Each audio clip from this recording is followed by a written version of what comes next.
Mount Rushmore. Crazy facts and secrets revealed.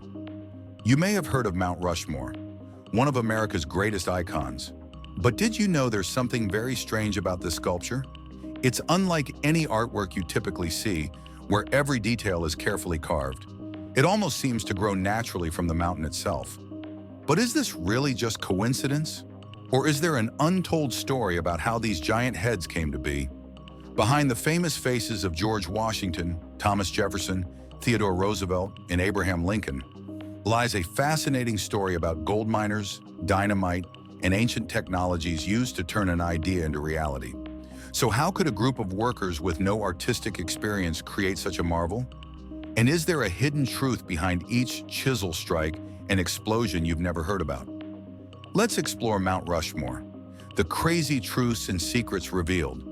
To dive deeper into this wonder, don't forget to like, subscribe, and hit the notification bell now, so you won't miss any exciting updates.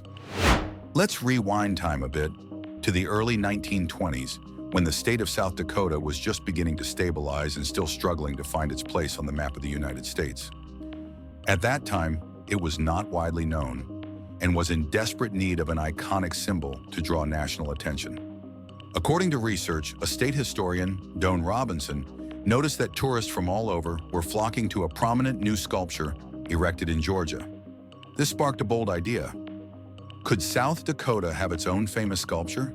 He quickly contacted sculptor Gutzon Borglum and suggested creating a giant sculpture to honor the Wild West heroes of America. However, according to some sources, Borglum had a different viewpoint.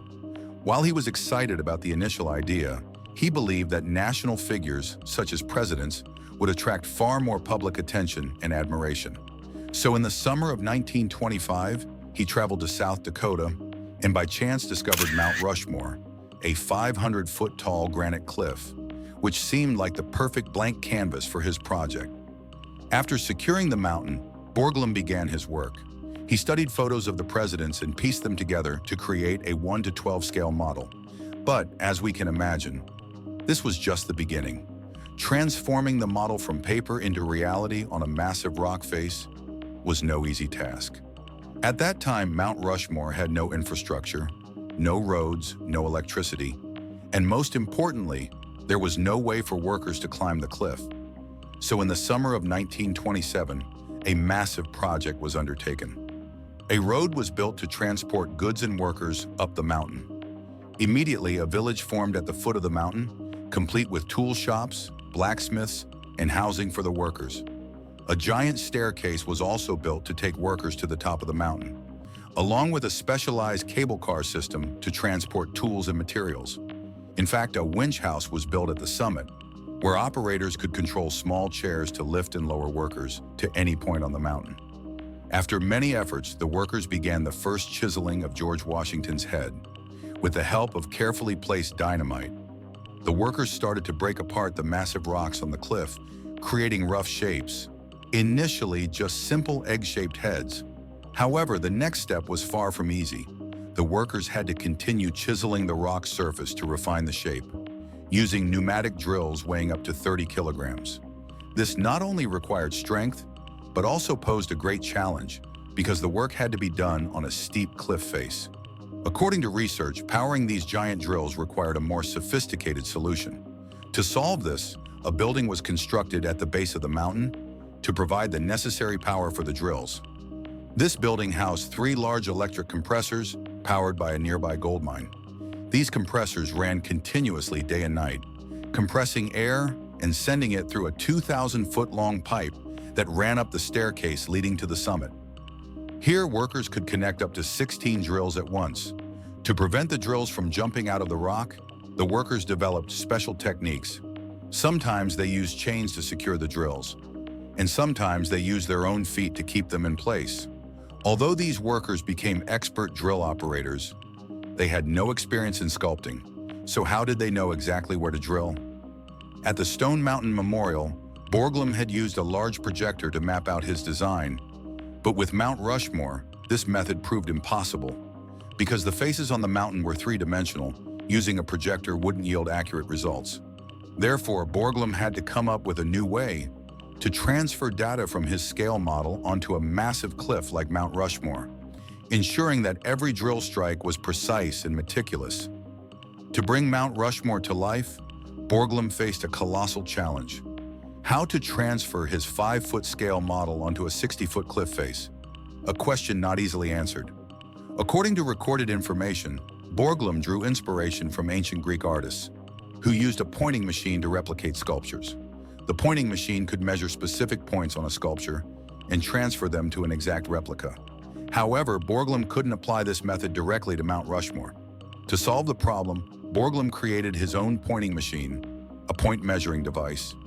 It consisted of a metal arm with a weighted point at one end that could rotate around a fixed axis. By measuring the horizontal, vertical, and depth dimensions, he could transfer these points onto the mountain, ensuring absolute precision. To accomplish this, Borglum needed to build a massive pointing machine on the summit. And that's exactly what he did. The machine allowed thousands of points to be directly marked on the cliff face, guiding workers to know exactly where to drill and how deep to go. Instead of carving out large sections, workers drilled a series of small holes close together in a honeycomb pattern, then used hammers to break the rock between the holes. The work was extremely difficult, hanging on the side of a 500-foot-high cliff every day with only 50 cents an hour in pay. According to recorded information, despite the incredibly hard work, thanks to the team's patience and excellent coordination, the project started to progress, and eventually the head of George Washington was completed. One of the hardest parts was the eyes. Borglum didn't want the eyes to be flat and lifeless, like those in Greek sculptures. He drilled deep into the rock to keep the eyes in shadow, leaving only a square portion in the center of the pupils, creating the impression of liveliness. However, this was an extremely dangerous process, as the rock could fall at any moment, under its own weight. When you look at the eyes of the statues on Mount Rushmore, the effect is truly striking. The small square portions carved in the eyes create a shiny texture, as if they're reflecting light, vibrant and full of mystery.